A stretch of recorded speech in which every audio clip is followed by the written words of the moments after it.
Jason Statham's new action movie is a perfect replacement for Liam Neeson's $929 million franchise. Jason Statham has been one of the biggest names in the action genre for a long time, and his most recent film, A Working Man, is shaping up to be another solid hit for the actor. The movie has earned over $60 million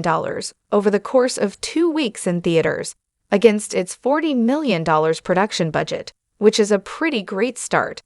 Despite A Working Man's mediocre reviews, it is well-suited to become a new action franchise, taking over for a similar series that has been dormant for 7 years. That series is obviously the Taken franchise, the trilogy of action films led by Liam Neeson as Brian Mills, as well as a prequel TV series that ran for 2 seasons from 2017 to 2018.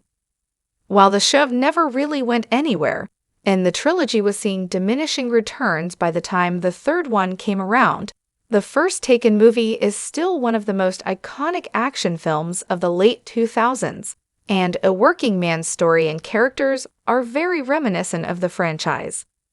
While action movies have a long history of being plenty derivative of one another,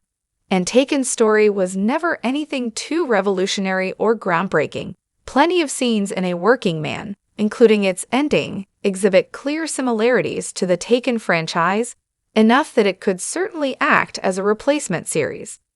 Taken's main plot revolves around a man who must rescue his kidnapped daughter from a group of traffickers, which is essentially the story in A Working Man. Even though A Working Man's Levin Cade isn't rescuing his daughter, the girl who is kidnapped in this film is put in a very similar role, as she is the daughter of a family that Cade is very close to. Cade and Mills are both also ex-military operators, and even if the retired military man is a staple of the action genre, that aspect of the main character's backstory is another similarity that makes A Working Man the new version of Taken.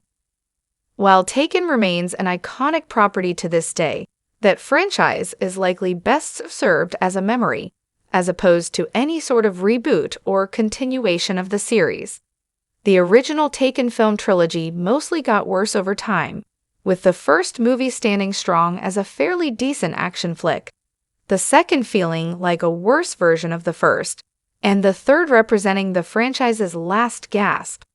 A Working Man isn't the most innovative action film, but it is a much fresher IP than Taken, and should be the one to continue.